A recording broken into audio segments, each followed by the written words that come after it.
Welcome all of you on my YouTube channel विश्वा chemistry. आज अपन IIT और NEET foundation का 10th क्लास का एक टॉपिक शुरू कर रहे हैं जिसका नाम है chemical kinetics and equilibrium. Chemical kinetics and equilibrium. अब ये टॉपिक क्या है इसका अपन एक एक लेक्चर से डिस्कशन बढ़ाते जाएंगे। आज के लेक्चर में अपन इस पॉइंट पर बात करने वाले केमिकल काइनेटिक्स मतलब क्या। देखो तो सबसे पहले अपन क्या करते हैं, इस केमिकल काइनेटिक्स की डेफिनेशन बना लेते हैं। ओके, अब ये तो पता चला होगा केमिकल मतलब it is related with the chemical reaction. Kinetic मतलब क्या, speed of the reaction, rate of the reaction. ध्यान देना, the branch of physical chemistry. कौन सा केमिस्ट्री? Physical chemistry. केमिस्ट्री के बेसिक 3 ब्रांचेस होते हैं ना, फिजिकल, ऑर्गेनिक एंड इनऑर्गेनिक। तो ये कौन से केमिस्ट्री का ब्रांच है? फिजिकल केमिस्ट्री का, which is related with the physical changes. Okay, the concept which is related with the how chemical reaction is carried out, changes कैसे होते हैं उससे रिलेटेड ये ब्रांच है physical chemistry. The branch of physical chemistry which deals with study of rate of reaction. काय का study करेगा chemical kinetics? Rate of reactions and factors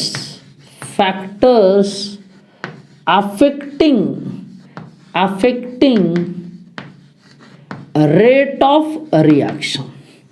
Okay, the factors affecting rate of reaction is called as क्या? Chemical kinetics.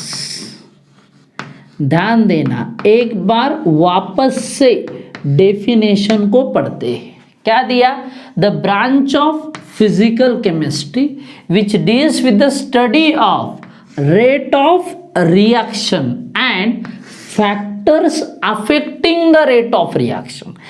ऐसा physical chemistry का branch जो reaction के rate का study करेगा और उस रेट के ऊपर अफेक्ट करने वाले फैक्टर का स्टडी करेगा, उसको बोलते हैं क्या रे बेटा? Chemical kinetics. ओके, मतलब आपको इधर 2 सेक्शन स्टडी करने हैं। पहला है रेट ऑफ रिएक्शन और दूसरा है factors affecting the rate of reaction. तो अपन एक एक करके समझेंगे कि रेट ऑफ रिएक्शन क्या होता है और फैक्टर्स क्या होते हैं। आज के लेक्चर में सिर्फ अपन पढ़ेंगे रेट ऑफ रिएक्शंस कैसे डिसाइड होता है। ओके, अब देखो अपने अराउंड के जो केमिकल रिएक्शन है उसे हम रैंडमली 3 हिस्सों में बांट सकते। पहला होता है फास्ट रिएक्शन, दूसरा होता है मॉडरेट रिएक्शन, ओके, एंड तीसरा होता है स्लो रिएक्शन। एकदम मतलब रैंडमली अपन इसको डिवाइड कर रहे हैं। फास्ट मतलब जो आप समझ लीजिए it takes place in a fraction of second. काय में होता है? फ्रैक्शन ऑफ सेकंड के कुछ हिस्से में हो जाता है। बहुत ही फास्ट रिएक्शन, बहुत ही कम समय में होने वाला, कुछ सेकंड में या कुछ फ्रैक्शन ऑफ सेकंड में होने वाला reaction is a fast reaction. Example के तौर पर अपन बोल सकते हैं न्यूट्रलाइजेशन रिएक्शन। कौन सा? Neutralisation reaction. नाम तो सुना होगा ना, acid react with base to give salt and water is a neutralisation reaction. या आप बोल सकते हैं प्रेसिपिटेशन रिएक्शन। कौन सा? प्रेसिपिटेशन। प्रेसिपिटेट वर्ड सुना है? किसी केमिकल रिएक्शन से अगर सॉलिड सब्सटेंस मिलता है then we called it as a precipitation. तो मेन पॉइंट क्या है कि न्यूट्रलाइजेशन और प्रेसिपिटेशन ऐसे रिएक्शन है कि जो कुछ सेकंड में हो जाते हैं या फ्रैक्शन ऑफ सेकंड में होते हैं, इसलिए इसको फास्ट रिएक्शन बोलते हैं, वेरी फास्ट। दूसरा आता है moderate reaction. It required few minutes to few hours to carried out the reaction. इसे होने के लिए कुछ मिनट या कुछ घंटे की जरूरत होती है, मतलब it required more time compare to fast reaction, थोड़ा सा ज्यादा टाइम इसको चाहिए। एग्जाम्पल के तौर पर आप बोल सकते हो फोटोसिंथेसिस। कौन सा reaction? Photosynthesis reaction. Okay, natural process है, okay, but it is also chemical change. Chemical ही चेंज होता है ना।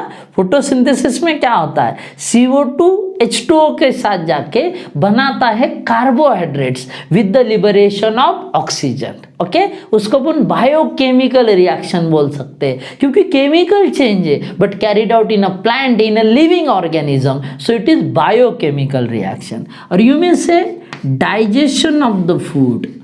डाइजेशन ऑफ फूड, फूड का डाइजेशन होता है, बराबर। It also required few minutes to few hours, कुछ घंटे लगते हैं उसके लिए। तो ये भी आया मॉडरेट रिएक्शन। कैसा? मॉडरेट। और कुछ रिएक्शन होते हैं जो बहुत ही स्लो होते हैं, मतलब इट रिक्वायर्ड फ्यू डेज और यू मे से मंथ्स और यू मे से ईयर्स। कुछ दिन लगते हैं, कुछ महीने लगते हैं, या कुछ रिएक्शन ऐसा है it required few years also, कुछ साल भी लगते हैं। कॉमन एग्जांपल इसका दूंगा मैं, रस्टिंग ऑफ आयंस। क्या क्या? Rusting of irons. आयन को रस्ट लगता है, बराबर। तो ये जो है it required few days, few months और few years, so it is called as, क्या रे बेटा? Slow reaction. मतलब ये इंटरेस्टिंग कंसेप्ट है। कुछ रिएक्शन कुछ सेकंड में हो रहा है, कुछ रिएक्शन के लिए कुछ मिनट या कुछ घंटे लग रहे हैं, कुछ रिएक्शन के लिए तो कुछ साल लग रहे हैं। मतलब rate of reaction is very interesting concept. Okay, तो अभी इस रेट ऑफ रिएक्शन के रिलेटेड अपन और डिस्कशन करेंगे।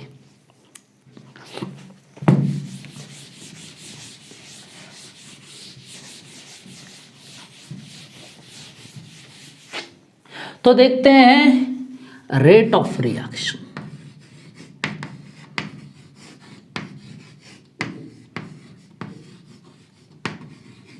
रेट ऑफ रिएक्शन मतलब ये अपने को बताएगा हाउ रिएक्शन प्रोसीड, मतलब फास्ट जा रहा है या स्लो जा रहा है। तो सिंपली अपन क्या लिखेंगे, देखो, the change in concentration, the change in concentration of reactant or product, the change in concentration of reactant or product with respect to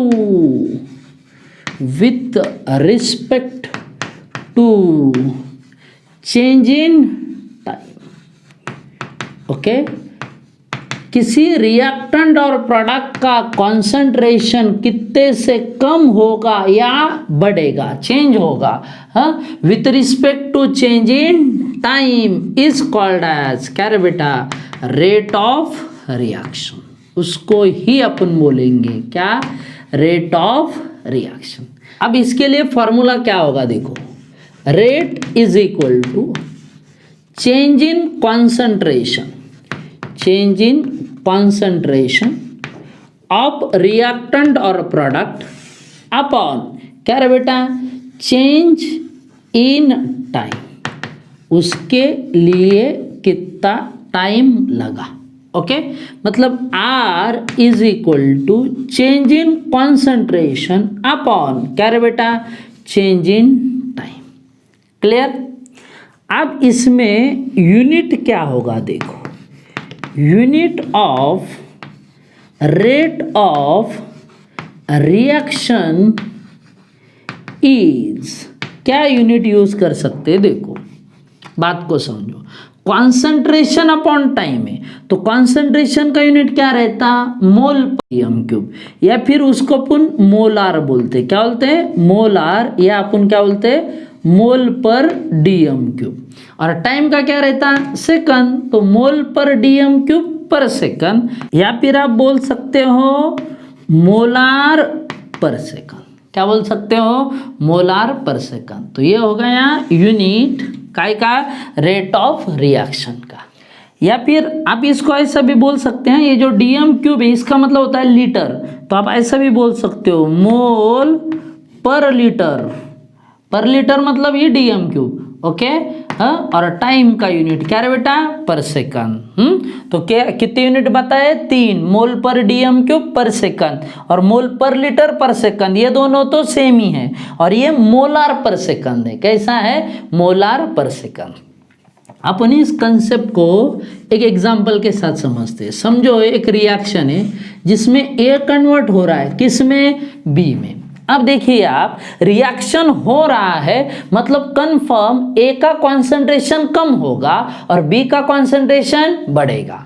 तो ए का कम हो नहीं तो बी का बढ़े, चेंज तो हो रहा है इन द सेम टाइम। इसीलिए अपन यहां पर बोलेंगे therefore rate is equal to change in concentration of किसका, ए, डी मतलब चेंज, अपॉन क्या रे बेटा, चेंज इन टाइम।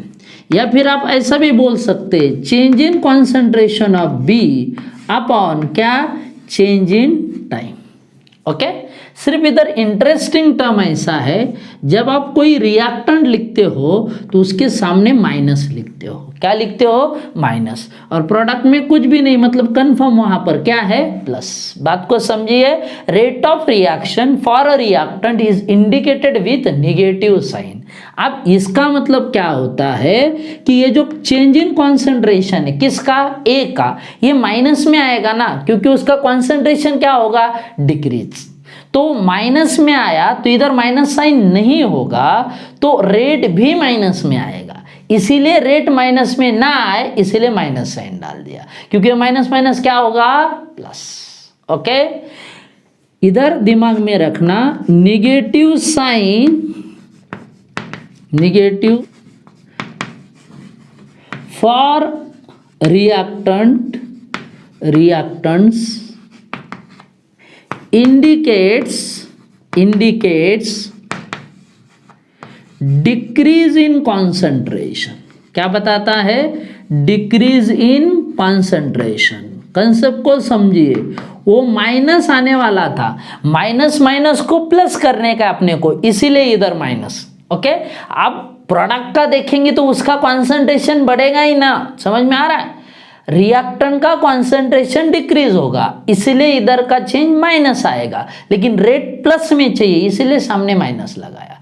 अब प्रोडक्ट का कॉन्सेंट्रेशन बढ़ रहा है तो वहां पर वो प्लस में ही आएगा, क्लियर। दूसरी बात ये, कॉन्सेंट्रेशन आप रिएक्टेंट का यूज करो नहीं तो प्रोडक्ट का यूज करो, रिएक्शन का रेट तो सेम ही आएगा। मतलब ये डिपेंड नहीं करता कि आप रिएक्टेंट यूज कर रहे हो या प्रोडक्ट यूज कर रहे हो, रेट ऑलवेज रिमेन्स कांस्टेंट। क्यों, क्योंकि रिएक्टेंट का कॉन्सेंट्रेशन जैसे डिक्रीज होगा वैसे प्रोडक्ट का कॉन्सेंट्रेशन क्या होगा, इंक्रीज, ओके। अब देखेंगे इस रेट ऑफ रिएक्शन के दो टाइप बनाए गए, एक एवरेज रेट और दूसरा इंस्टेंटेनियस रेट। अब वो कैसे, देखिए।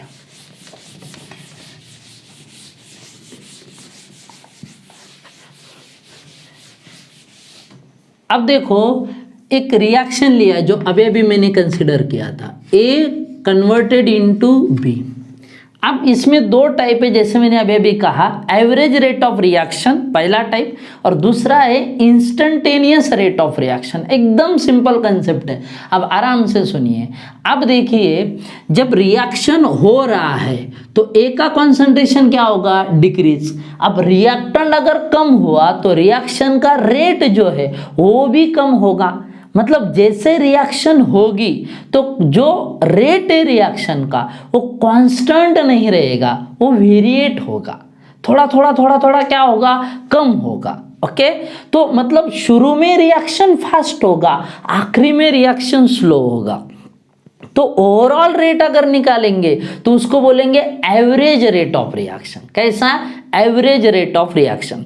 एवरेज रेट क्या होता है, ओवरऑल रिएक्शन का होता है, पूरे रिएक्शन का होता है। यानी इंस्टेंटेनियस रेट क्या होता है, पर्टिकुलर रिएक्शन का होता है। हम ऐसा कुछ समझाने की कोशिश कर रहे हैं कि आप लास्ट ईयर के परसेंटेज देखो आपके मार्क्स के, पर्टिकुलर सब्जेक्ट के मार्क मतलब इंस्टेंटेनियस एट दैट इंस्टेंट उस सब्जेक्ट के लिए, और आपका एवरेज, आपका परसेंटेज, मतलब वो सभी सब्जेक्ट वहां पर कंसिडर हुए, कुछ कम मार्क्स के भी और कुछ ज्यादा मार्क्स के, वैसा यहाँ पर है। एवरेज रेट मतलब क्या है, ओवरऑल रेट कंसिडर किया है वहां पर। एंड इंस्टेंटेनियस में क्या करते हैं, पर्टिकुलर रेट कंसिडर करते हैं। समझ रहे हो, समझो ये रिएक्शन 10 मिनट में हो रहा है तो 10 मिनट के अंदर का रेट मतलब एवरेज रेट। ओके लेकिन पहले मिनट का रेट इंस्टेंटेनियस, या 5वें मिनट का भी रेट इंस्टेंटेनियस, पर्टिकुलर टाइम का is instantaneous at that instant, so it is instantaneous. Clear, हाँ मतलब जैसे अब अगर यहाँ पर ग्राफ निकालेंगे, ऐसा ध्यान देना, एक ग्राफ में कंसिडर कर रहा हूं। अब मैंने अगर ये यहाँ पर ले लिया कॉन्सेंट्रेशन ऑफ किसका, ए, वर्सेस यहाँ पर ले लिया टाइम, तो बात को समझिए। तो ए का कॉन्सेंट्रेशन यहाँ पर शुरू में बहुत ज्यादा होगा, लेकिन जैसे रिएक्शन आगे जाएगा कॉन्सेंट्रेशन क्या हो जाएगा, डिक्रीज हो जाएगा। बराबर है, मतलब पहले रिएक्शन का रेट भी तो फास्ट होगा। ओके एंड जैसे रिएक्शन आगे जाएगा तो वैसे उसका रेट क्या हो जाएगा, कम हो जाएगा। हाँ ये टाइम है, क्या है, टाइम। बात को समझिए, मतलब ऐसा मैं कंसिडर करता हूँ कि पहले 5 मिनट में इतना रिएक्ट हुआ तो अगले 5 मिनट में कम रिएक्ट होगा। सीधी बात है ना, अगर क्वांटिटी ज़्यादा है तो रिएक्शन फास्ट होगा और क्वांटिटी कम है तो रिएक्शन स्लो होगा। इसीलिए 10 मिनट का रिएक्शन है तो पहले मिनट का रेट और आखिरी मिनट का रेट अलग अलग होगा, पहले में वो बहुत फास्ट होगा। ओके तो एवरेज रेट मतलब क्या, देखो एवरेज रेट मतलब मैंने सिंपली लिखना है in overall reaction, in overall reaction. And instantaneous rate मतलब क्या, इंस्टेंटेनियस रेट मतलब क्या, at particular time, at particular time, एक पर्टिकुलर टाइम पे क्या रेट होगा वो इंस्टेंटेनियस हो गया। एंड एवरेज मतलब ये क्या हो गया, ओवरऑल। मैंने सिंपली कहा किसी सब्जेक्ट के मास मतलब इंस्टेंटेनियस पकड़ लीजिए आप उसके लिए, एंड ओवरऑल अगर आप कंसिडर करेंगे तो उसको आप कंसिडर करिए कैसा, एवरेज। क्लियर, हाँ। अब एक ये ए के लिए ग्राफ बना है, किसके लिए, ए के लिए। ए का कॉन्सेंट्रेशन पहले ज्यादा आखिरी में कम। आप ऐसा ही ग्राफ अगर बी के लिए बनाते हो मतलब प्रोडक्ट के लिए, समझो इधर ऐसा लिखा कॉन्सेंट्रेशन ऑफ किसका बेटा, बी, वर्सेस यहाँ पर क्या, टाइम। अब ए का शुरू में कॉन्सेंट्रेशन ज्यादा था, आखिरी में कॉन्सेंट्रेशन कम। बी में उल्टा होगा, उसका शुरू में कॉन्सेंट्रेशन कम होगा और आखिरी में कॉन्सेंट्रेशन ज्यादा, लेकिन कॉन्स्टेंटली नहीं बढ़ेगा, पहले ज्यादा बढ़ेगा फिर स्लोप बता रहा है। क्यों ऐसा, क्योंकि शुरू में ए ज्यादा रिएक्ट होगा इसीलिए पहले सडन इंक्रीज होगा, बाद में स्लोप बताएगा। क्लियर, क्योंकि शुरू में रिएक्शन फास्ट होता है। ओके जैसे वो खत्म हो जाएगा, कम हो जाएगा, वैसे उसकी रिएक्टिविटी क्या होगी, कम। दिमाग में ये रखना है, more the quantity of reactant more the reactivity, जैसे क्वांटिटी कम होगी वैसे रिएक्टिविटी भी कम। ओके मतलब एवरेज में क्या होगा, चेंज ज्यादा कंसिडर करते हैं, इसलिए इसका चेंज देते समय अपन डेल्टा सिंबल यूज करते, कौन सा, डेल्टा। एंड इंस्टेंटेनियस में चेंज कम होगा थोड़ा सा, इसलिए उस चेंज के लिए अपन डी बताते। मतलब एवरेज रेट देना है तो ए के लिए मैं क्या यूज करूंगा, change in concentration of A upon क्या रे बेटा, change in time, average. Instantaneous के लिए तो अभी अभी अपन ने देखा था, डी यूज कर रहा था मैं वहां पर। डी मतलब स्मॉल चेंज, डेल्टा मतलब लार्ज चेंज। डी मतलब स्मॉल चेंज एंड डेल्टा मतलब लार्ज चेंज। लार्ज चेंज आया तो कौन सा रेट हो गया, एवरेज। एंड डी आ गया तो स्मॉल चेंज आ गया तो कौन सा रेट हो गया, इंस्टेंटेनियस। क्लियर। तो इस हिसाब से आज के लेक्चर में अपन ने समझा what is mean by chemical kinetics and what is mean by rate of reaction. उसके दो टाइप बताए, एक एवरेज और दूसरा इंस्टेंटेनियस। कंसेप्ट क्लियर होना चाहिए नीट जेई के लिए या आईआईटी के लिए। ओके, यहाँ पर कंसेप्ट जितने आपके स्ट्रांग रहेंगे उतने ही आप इजीली एमसीक्यू सॉल्व कर पाएंगे। Okay, thank you for watching the complete lecture. Please like, share and subscribe my YouTube channel, that is Vishwa Chemistry. Thank you again.